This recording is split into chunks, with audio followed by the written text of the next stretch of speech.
Hey guys, so we are in Blade Sorcery today. My first ever full-length video showing off this game. It's also special just for the game in general because this is Blade Sorcery Nomad's 1.0 release. And if you pay attention to Blade Sorcery, and to be fair, you probably do, because this is one of the biggest, if not the biggest VR games out there. You would know that the 1.0 release has been on PC VR for a while now, but it has just come to standalone headsets, along with the Pico 4, which is what this is being played on right now. Now, I will just have a little disclaimer. This video was meant to not only show off Nomad, but with the Pico motion trackers. But when I went on this game to go try and use my Pico motion trackers, not only did they not work in the game, I could not find any way to enable them. So my guess is they still need a little bit of work, or just something happened, or it's bugged. But sadly, this video, while I am wearing the Pico motion trackers, funnily enough, because I meant to use them, they're not actually active in this game for some reason. I couldn't get them to work. But yeah, so this whole 1.0 release, right? In case you're not sure and you weren't paying attention to Blade and Sorcery's news and all that, essentially it adds a story mode with dungeons. And that's what all this gameplay footage is from, is of that story mode. So you have to kind of build your own character class. I picked telekinesis, of course, because, I mean, come on, it's telekinesis. It's like one of my favorite parts of Blade and Sorcery. It's just the coolest feeling in VR. But you get to go pick your skill tree, your class, and all that. You have a skill tree, you can level up. And your goal is to essentially collect these crystal shards that you can use to gain new abilities and so on. And you have a shop you can go to.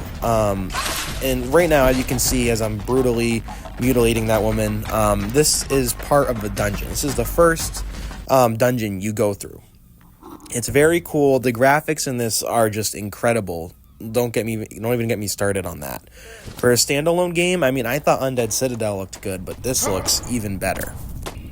So, basically, if I had to say kind of what to expect of this, is if anything from the PC VR version, it's literally a one-to-one port of the PC VR version. So, obviously, the physics and stuff are a little bit off in the standalone version. A little bit different feeling, I should say, not off, but different feeling than the PC VR version. Because, this is being played on essentially an Android phone. That's what the Pico 4 is, but in a headset. But what they've managed to pull off here is just phenomenal. Like, honestly, one of the best standalone games we've gotten, in my opinion. This man right here is the Baron, and he'll be your shopkeeper throughout the story mode. So, this is me meeting him for the very first time in the story mode, and he basically just told me, you can come with me, or if you'd like, you could just look at this piece of paper. So, of course, we're going to look at the piece of paper. I don't got time to talk to the Baron, no matter how mysterious he looks or whatever. But, yeah. So, I just want to say, this has been incredible. This whole experience I've had with Blade and Sorcery Nomad on standalone has really just blown me away. And I have been playing this almost non-stop since it came out. Like I said, I've been trying to get the motion trackers to work, but they haven't. But it's just one of those things. I used to prefer Undead Citadel a lot over Blade and Sorcery, believe it or not. But now it's finally gotten to a point with the 1.0 release. Not only do I think this is better than Undead Citadel, but it's definitely the best sword fighting game in VR. You got sandbox, you got arenas, and you got a story mode now. And the physics in this, no game has physics like this, and enemy interaction like that. And that's one thing you're going to notice. I mean, I don't have any mods installed here. This is vanilla Blade and Sorcery 1.0 you guys are seeing. And despite that, the blood effects, the sounds the enemies make, the way they interact with you, the way they try to dodge your attacks, this isn't modded. This is just the game. And I was thinking on showing off a bunch of mods, but I decided to refrain from that because everyone knows mods in Blade and Sorcery. I mean, I'm sure you'll scroll through your YouTube feed right now and you'll go and find at least 4 or 5 videos of some guy being Spider-Man or being Wolverine and slicing people to shit. That's already a thing we know about Blade and Sorcery. But I just kind of wanted to show you, for those people who don't get that and stuff, or just people who aren't big in the mods, this is what you can expect from that. And it's great. It looks really good, it feels really good, and I don't know how to really say it any other way than that. This is just a great port, and the Warp Frog team, they're the developers of Blade and Sorcery, have done a phenomenal job. I can't lie and say I'm not disappointed about the motion tracker support. I was really, really, really looking forward to that, because to me, this is really the only like real fighting game where it uses them. They have others, but they're kind of like these not as well known ones. You know, this is like, you know, this is fucking Blade and Sorcery. This is kind of like what made VR to some people. So it's just, I was very, very excited. I'm a little bit disappointed I couldn't use them, but at the same time, I'm very, very confident that Warp Frog will fix this. Or that I was just being silly and stupid and I couldn't find it. I mean, I checked all the settings, you know. I mean, I went in and out of the game multiple times. I've been trying to get it to work for multiple days, but to no avail yet. But hopefully that'll change in the near future. Another thing you're going to notice here of Blade and Sorcery, if you haven't already played it, is everything is interactive, which makes it feel like a real VR game. And if you're wondering what I mean by that, I mean, like, look at that. I just pulled that pickaxe out. You pick a chair up, you can smash it on their head. You can grab all the door handles. I mean, earlier in this video, I beat someone to death with a note, you know, and then hucked him off a cliff. Like, you can use everything in this. And it just makes you feel like you're, you know, not only you're in your own action movie, but just like a complete badass. I've never played a game with this much freedom.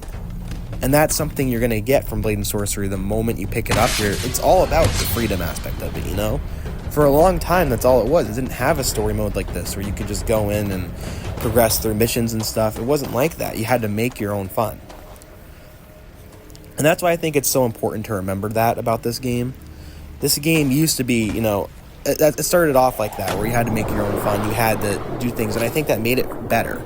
Because now that we have this story mode, even if you had no story and stuff, this would still be fun. And it's because of this world they built, you know? It's just, again, just phenomenal, just blown away. Now, I don't mean to go on about the motion tracker support, so after this I'll stop talking about it, but the motion trackers, while they do turn on and everything, like I said, there was no setting I could find for these to get them to turn on. If you have any information or you own the motion trackers too and can figure out how to get them to work, I would love if you could let me know. Or just you have a workaround for this or something. I'm also going to contact the Warp Frog developer team and just let them know, like, you know, I love this port, but the motion tracker support is missing, which is kind of the whole reason I got this, honestly. I already own Blade and Sorcery on PC. I've never owned it on my Pico, though. Just because, you know, you already got it on PC, why would you want it on standalone?